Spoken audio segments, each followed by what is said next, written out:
The fluorescent lights of Austin Memorial Hospital's East Wing buzzed with their usual late-night hum as James Mitchell checked his watch for the third time in 10 minutes. The quarterly charity board meeting had run over again, and his patience was wearing thin. 3 years of attending these obligations, writing checks with his late wife's name on the memo line, and he still felt like an imposter in rooms full of people who actually cared. He was halfway to the parking garage when he heard it. "Please, don't let them take my baby." The voice was young, raw with terror, and it stopped James dead in his tracks. He turned toward the labor and delivery wing, every instinct telling him to keep walking. This wasn't his problem. He'd donated enough to this hospital to fund an entire wing. He'd done his part, but his feet wouldn't move. Through the partially open door of exam room 7, James saw her, a girl who couldn't have been more than 17, her dark hair matted with sweat, her brown eyes wide with a fear he recognized all too well. A nurse was trying to calm her, but the girl kept pulling away, one hand protective over her swollen belly. "Ma'am, we need to check you and the baby," the nurse said, her voice professionally gentle but strained. "You're in active labor." "No." The girl's voice cracked. "You don't understand. If they know I'm here, they'll take her. They said they would, they said." A contraction hit her, and her words dissolved into a cry of pain. James should have left. He had a conference call with Tokyo in 7 hours. He had plans to review for the Riverside development. He had a perfectly good reason to walk away from whatever tragedy was unfolding in exam room 7. Instead, he found himself pushing through the door. "Is everything all right?" The question sounded stupid even as he asked it, but the nurse looked up at him with visible relief. "Sir, this is a restricted area. James Mitchell. I'm on the hospital board." The title bought him about 30 seconds of credibility. He turned to the girl, who was staring at him with a mix of suspicion and desperation. "I'm not going to hurt you, but you need to let them help you and your baby." "You don't understand," she whispered, tears streaming down her face. "Margaret said if I tried to keep her, they'd make sure I never saw her again. She has papers. She has people. I'm nobody."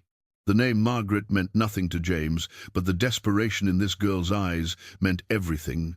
It was the same look Sarah had given him in this very hospital 3 years ago, when the doctors had told them there were complications, when everything had started to go wrong. "What's your name?" he asked quietly, pulling up a chair despite the nurse's disapproving look. "Maya. Maya Rodriguez." Another contraction hit, and she gripped the bed rail so hard her knuckles went white. "Okay, Maya, here's what's going to happen.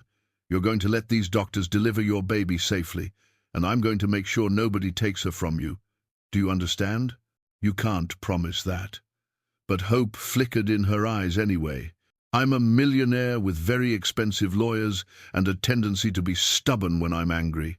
Try me." For the first time, Maya let herself breathe. She nodded, and the medical team swept into action. James stepped back into the hallway, his hands shaking slightly as he pulled out his phone. He didn't know why he was doing this. He didn't know this girl. But something about her terror, about the way she'd begged someone, anyone, to save her baby, had cracked open a part of him he'd sealed shut 3 years ago. He dialed Marcus Chen, his lawyer, his college roommate, and one of the few people who'd stuck around after Sarah's death. "James, it's 2 in the morning. I need you at Austin Memorial. Now." "What's wrong? Are you hurt?" "No. But I think I just walked into something very wrong, and I need to know what legal ground I'm standing on." 2 hours later, Maya Rodriguez gave birth to a healthy baby girl she named Luna. And James Mitchell, who hadn't felt anything but numbness for 3 years, found himself staring through the nursery window at a tiny human who'd somehow become his responsibility in the space of a single night. Marcus arrived at dawn, looking disheveled and concerned. "All right, talk to me. What's going on?" James explained what he knew, which admittedly wasn't much. A teenage mother, a woman named Margaret. Threats about taking the baby. the terror in Maya's eyes. "Where is Maya from?" Marcus asked, already taking notes on his tablet. "She mentioned a place called Haven. Said she'd been there for 6 months. Marcus's expression darkened. "Haven House for New Mothers? You know it?" "Unfortunately. It's a maternity home for pregnant teenagers, mostly girls from troubled backgrounds. It's supposed to be a safe place for them to stay during pregnancy, get medical care, prepare for motherhood or adoption." He paused. "Supposed to be. But there have been whispers. Nothing concrete enough for authorities to act on, but girls going in pregnant, coming out with nothing. Babies listed as stillborn at unusually high rates. Adoptions that happen too quickly, with too little oversight." James felt his jaw tighten. "You think they're trafficking babies?" "I think Margaret Thornton, who runs that facility, has connections with private adoption attorneys who pay very well for healthy newborns. I think desperate teenagers make easy targets, and I think Maya just became a problem for them by running. Then we make sure she stays safe." "James." Marcus put a hand on his shoulder. "I know that look. I know what you're thinking, but this isn't your fight. You can help her find resources, connect her with proper authorities. The way they helped before, when she was so scared she ran here in active labor?" James shook his head. "No. We do this right." Over the next week, James learned more about Maya's story. She'd gotten pregnant at 16 by a boyfriend who disappeared the moment she told him. Her mother, already struggling with addiction, had thrown her out. A social worker had placed her at Haven House, calling it a blessing and a fresh start. For the first month it had seemed like one. Maya had her own room, 3 meals a day, prenatal care. Margaret Thornton had been kind, understanding, promising that everything would work out. Then Maya had mentioned wanting to keep her baby. That's when everything changed. She said, "I was being selfish," Maya told James during one of his daily visits. Luna was sleeping in her arms, perfect and peaceful. That I was too young, too poor, too broken to be a mother. That the best thing I could do for my baby was let her go to a deserving family. "And when you refused?" Maya's hands trembled slightly. "She started bringing people to see me. Couples, rich couples. They'd look at me like I was an incubator, not a person. They'd talk about their baby while I was sitting right there." Her voice dropped to a whisper. "One of the other girls, Sophia, she tried to fight it too. She was 8 months pregnant.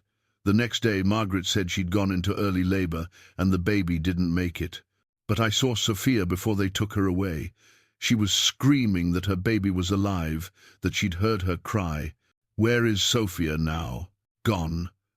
Margaret said she had a breakdown, that she needed psychiatric help, but before they sedated her, Sophia looked at me and said, "Don't let them take yours too." James felt cold rage settling into his bones. "How many other girls are there?" 8, last I knew. Most of them have already signed papers. Margaret makes them think they don't have a choice. Everyone has a choice when they have the right lawyer."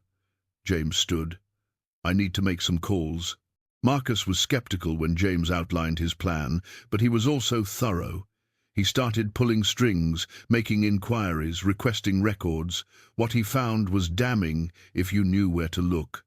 14 babies in the last 2 years, all listed as stillborn or surrendered for adoption. 14 adoption placements through the same attorney's office, each for fees exceeding $75,000. Girls arriving pregnant, leaving empty-handed and empty-eyed. And Margaret Thornton, in the middle of it all, respected in the community, praised for her charity work, untouchable. "We need to be smart about this," Marcus warned. "If we go in loud, she'll destroy evidence and scatter. We need concrete proof. Then we get it." James wasn't a detective. He was a real estate developer who'd spent the last 3 years building things to avoid thinking about what he'd lost. But he was stubborn. He had resources, and now he had something he hadn't had in a long time, a reason to fight. He hired a private investigator, a former FBI agent named Catherine Ross, who specialized in human trafficking cases. Within 72 hours, she'd confirmed what Marcus suspected. Haven House was a front for an illegal adoption ring. "The babies aren't being adopted through legal channels," Catherine explained, spreading photos and documents across James's dining room table. Maya was staying in his guest room now, with Luna. James had made sure of that through a temporary guardianship arrangement that had cost him a small fortune in legal fees. Thornton connects desperate birth mothers with wealthy couples who want to skip the wait lists and home studies. The attorney, David Walsh, falsifies records, makes it look legitimate. The couples pay premium fees. Thornton and Walsh split the profit. "What about the girls who refuse?" James asked, though he already knew the answer. "Based on medical records I obtained through creative means. Several girls were given sedatives during labor and told their babies were stillborn. The babies were immediately placed with prearranged couples. By the time the mothers recovered enough to question what happened, the adoptions were finalized." Maya had gone pale. "Oh my God! Sophia's baby!" She was telling the truth. "We can prove it," Catherine said, "but we need to move carefully. These people have connections. The moment they suspect we're investigating, evidence will disappear." "What do we need?" James asked. "Ideally, someone on the inside. Someone who can document what's happening in real time, collect evidence we can use in court." They all turned to Maya. She was holding Luna close, her expression fierce despite her fear. "I'll do it," she said quietly. "Absolutely not," James countered immediately. "It's too dangerous. There are 8 girls still in there, James. 8 more Sophias who might lose their babies because they don't have a millionaire showing up to save them." Maya's voice was steady now, stronger. "I can get back in. Tell Margaret I made a mistake, that I want to place Luna after all. She'll take me back. I'm proof her system works. If she suspects for even a moment, she won't, because I'm going to sell it. I'm going to make her believe I'm just another scared teenager who realized she can't do this alone." Maya looked down at Luna. "And then I'm going to make sure no other mother has to lose her baby to these monsters." The next 2 weeks were the longest of James's life. Maya, wired with recording equipment hidden in a necklace Catherine provided, returned to Haven House with a carefully rehearsed story about postpartum depression and fear. Luna stayed with James, which felt both terrifying and somehow right.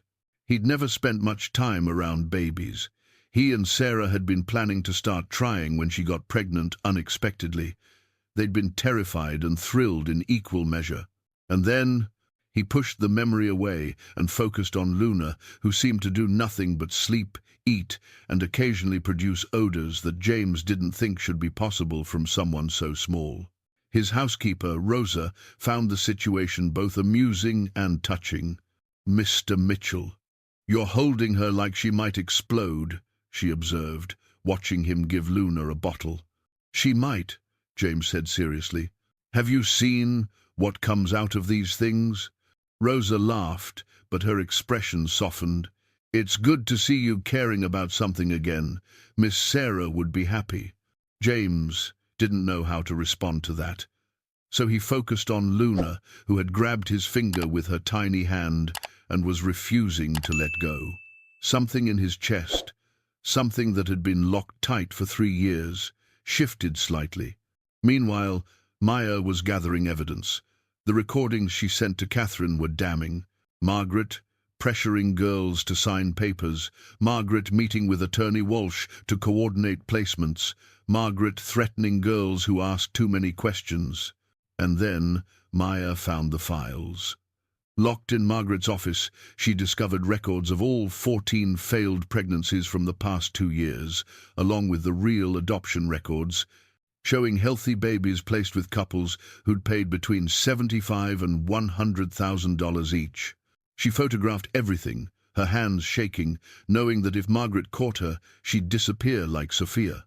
The night Maya sent the photos, James immediately called Marcus and Catherine. "This is it," Catherine said, reviewing the images. "This is enough to bring in the FBI." How long until they can move? James demanded. 24 hours minimum. They'll need to coordinate with local authorities, get warrants. We don't have 24 hours. James pointed to one of the images Maya had sent. Look at the date on this document. Margaret's arranging a placement tomorrow night. 2 girls going into labor, 2 couples arriving to take the babies the moment they're born. Then we call local police. Margaret has police on her payroll. It's in the files. Maya had uncovered that too, payments to 3 officers who looked the other way, who filed reports listing babies as stillborn without question. Marcus rubbed his temples. James, what are you thinking? I'm thinking we don't wait. We go in tonight, we get those girls out, and we hand everything to the FBI with the mothers and babies safely away from Margaret's reach. That's insane. Probably. James was already reaching for his phone. But it's also right. What followed was the most terrifying night of James's life, and that included the night he'd lost Sarah. Catherine assembled a team, herself, 2 trusted former colleagues, and Marcus, who insisted on coming despite his better judgment. James left Luna with Rosa, gave her explicit instructions to call the FBI if they didn't check in within 4 hours, and headed to Haven House. The facility was quiet when they arrived near midnight. Catherine had obtained the security codes through her contacts. "Don't ask," she'd said when James questioned how, and they slipped inside through a service entrance. Maya met them in a hallway, pale but determined. They're keeping the girls on the 3rd floor, separate from the others. Margaret told everyone they were in labor, but I checked on them. They've been given something. They're barely conscious. How many staff? Catherine asked. 2 nurses, both on Margaret's payroll. Margaret's in her office. Security? 1 guard at the front. He leaves for breaks every hour. They moved quickly, efficiently. Catherine's team secured the nurses while James and Maya went to the 3rd floor. What they found made James's blood boil. 2 girls, neither older than 16, were in adjacent rooms, IV lines in their arms, eyes glazed. Their medical charts listed them as receiving sedatives for anxiety, but the dosages were dangerously high. "We need to get them out of here," James said, already unhooking the IVs with Maya's help. "What do you think you're doing?"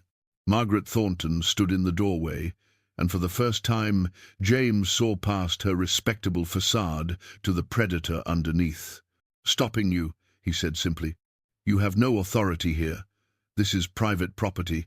I'm calling the police." "Please do." Marcus stepped into view, holding up his phone.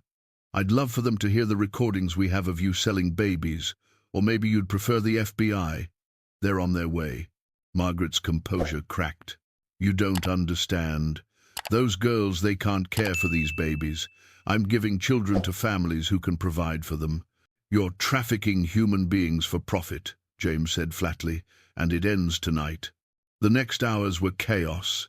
FBI agents swarmed Haven House. The 2 sedated girls were rushed to the hospital. 6 more young mothers were found in the facility, all in various stages of pregnancy, all terrified and confused. Margaret and Attorney Walsh were arrested. The 3 police officers on their payroll were suspended pending investigation. And James found himself at the hospital again, this time watching 2 mothers wake up to discover their babies were safe, that the nightmare was over. Maya stood beside him, tears streaming down her face. "We did it," she whispered. "We actually did it." "You did it," James corrected. "You were braver than anyone I've ever met." In the weeks that followed, the scope of the operation became clear. Over 3 years, Margaret and Walsh had trafficked 32 babies. Using the records Maya had found, Catherine and the FBI were able to track down 12 of them, reuniting mothers who'd been told their babies died with the children who'd been stolen from them. It wasn't all happy endings. Some mothers didn't want their babies back. The trauma had been too deep. Some adoptive couples, believing they'd gone through legitimate channels, fought to keep children they'd bonded with. The legal battles would take years to sort out. But 8 babies were returned to their mothers. 8 girls from Haven House received proper support, real choices, and counseling to help them heal. And a system that had preyed on vulnerable young women was dismantled. James sat in family court 6 months later, Luna asleep against his shoulder. Maya sat beside him, nervous but determined. The judge reviewed their petition, James as legal guardian, Maya as mother, living together in James's home until Maya finished high school and could support herself and Luna independently. "This is an unusual arrangement," the judge noted. "Unusual circumstances," James replied. "But it works." And it did. Maya had enrolled in online high school courses, determined to graduate. She was a devoted mother to Luna, but she was also still a kid herself. Sometimes James found her and Luna napping together, both exhausted. Rosa had become a surrogate grandmother, teaching Maya to cook and offering wisdom when the challenges of new motherhood overwhelmed her. As for James, he was still figuring out what this new life meant. He'd started a foundation with Marcus's help, Wings of Hope, dedicated to supporting young mothers and reforming the foster and adoption systems. Catherine had come on board as a consultant, using her expertise to identify and shut down other trafficking operations. The numbness that had defined James's life for 3 years was gone, replaced by purpose. He'd never replace Sarah, never stop missing her. But he'd learned something important. Healing didn't mean forgetting. It meant finding new ways to love, new people to protect, new reasons to fight. "The petition is approved," the judge said, and Maya burst into tears of relief. Outside the courthouse, journalists were waiting. The Haven House case had become national news. James had given exactly one interview, to a reporter who'd lost her own sister to a similar operation years ago. He wasn't interested in being called a hero. He'd done what any decent person should do. "Mr. Mitchell," a reporter called, "how does it feel to have saved so many children?" James looked down at Luna, who was awake now and staring at him with dark eyes full of trust. He thought about Maya, who'd risked everything to save others. He thought about the 8 mothers reunited with their babies, about the girls who'd been given real choices instead of coercion. "I didn't save them," he said simply. "They saved each other. And maybe they saved me too." That night, in the home that had felt like a mausoleum for 3 years, but now rang with Luna's cries and Maya's laughter and Rosa's cooking, James allowed himself to feel something he hadn't felt in a long time. Hope, not the crushing hope he'd clung to in the hospital room with Sarah, desperate and doomed, but something quieter, steadier. The hope that came from knowing that darkness existed, but choosing to fight it anyway. That people could be broken, but still find ways to heal. That family wasn't always about blood. Sometimes it was about who showed up when you needed them most. Maya found him on the porch that evening, Luna in her arms. "Hey," she said quietly. "You okay?" "Yeah," James said, and meant it. "I think I finally am." "Thank you," Maya said softly. "For everything. For believing me when no one else would. For fighting when it would have been easier to walk away."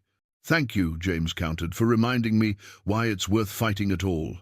They stood together in the fading light, watching the Austin sunset paint the sky orange and gold. Somewhere in the city, 8 other mothers were tucking their babies into bed, grateful for second chances. Somewhere, Margaret Thornton sat in a cell, awaiting trial. Somewhere, the system was slowly, painfully beginning to change. And in a house that had once been silent with grief, Luna began to cry, hungry and demanding and fully, wonderfully alive. James smiled, heading inside to help with the bottle. He'd never expected his life to look like this. Never expected that a desperate plea in a hospital hallway would lead him here. But then, the best things in life were rarely the ones you planned for. Sometimes they were the ones that found you when you were broken, when you'd given up hope, when you least expected to heal. Sometimes They were the things that saved you, even as you thought you were saving them. And sometimes, James thought as he watched Maya sing softly to Luna, sometimes second chances came when you were brave enough to take them and kind enough to offer them to others.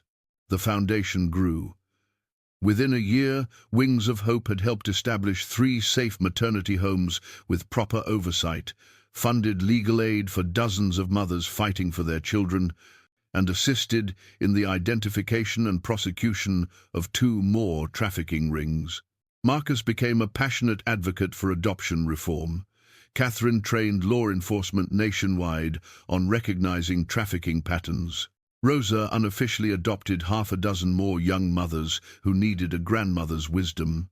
And Maya, who'd been told she was too young and too broken to be a mother, graduated high school with honors, started community college, and proved every single person who doubted her wrong.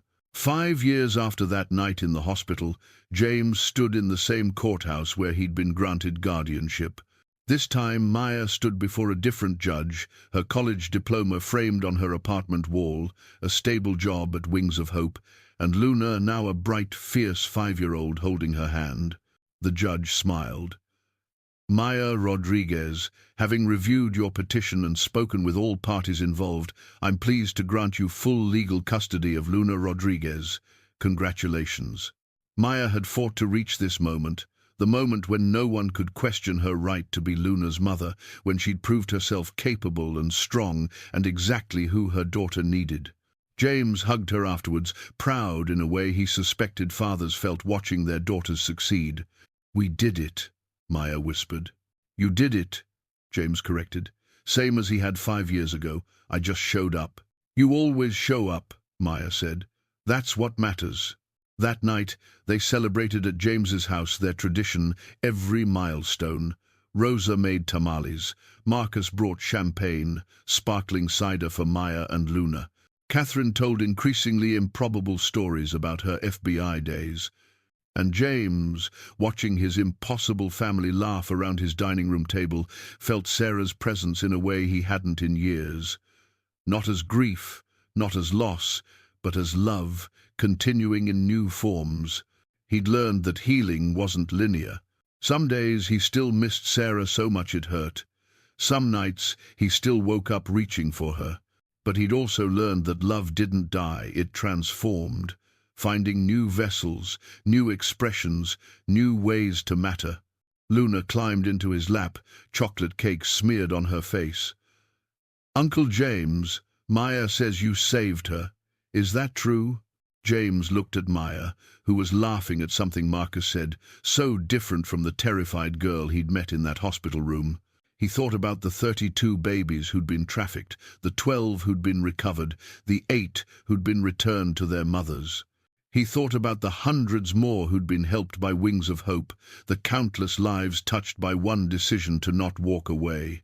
"No, sweetheart," he said, wiping chocolate from Luna's chin. "Your mama saved herself. She saved you. And maybe, just maybe, she saved me too." "How?" "She reminded me that being broken doesn't mean being finished.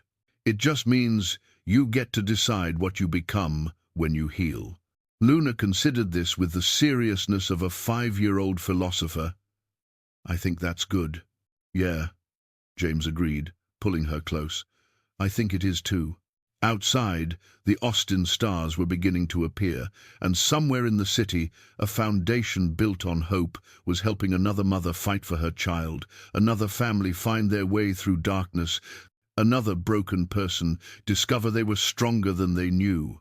And in a house full of love that had been earned rather than assumed, chosen rather than inherited, James Mitchell finally understood what Sarah had tried to tell him in those last moments. That love wasn't about holding on to what you'd lost. It was about opening your hands to what could still be found. That sometimes the family you built was every bit as real as the one you were born into. And that hope, real hope, wasn't the desperate kind that denied reality. It was the stubborn kind that faced darkness and fought anyway, that saw brokenness and chose to heal, that heard a desperate plea in a hospital hallway and refused to walk away. It was, James thought. Exactly what wings were for, not to escape the ground, but to lift others up with you when you finally learned to fly.